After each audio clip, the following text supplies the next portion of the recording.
Во подкастот Каде се парите, со мене, Горан Теменугов, тема ќе биде дигитализација на општините. Дали со ова локалната самоуправа ќе биде потранспарентна? Дали ќе има помалку корупција? Дали општините ќе бидат поблиски и подостапни за граѓаните? Дали ќе биде полесна граѓанската контрола на градоначалниците, на советниците и на администрацијата?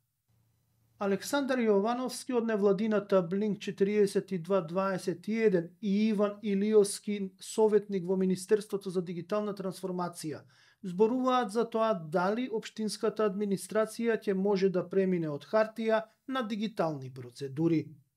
Гледајте не и притиснете subscribe, бидејќи тоа многу не значи. А за да не најдете, отидете на YouTube, во пребарување на кирилица напишете пари и ние ќе ви се појавиме. Следете не.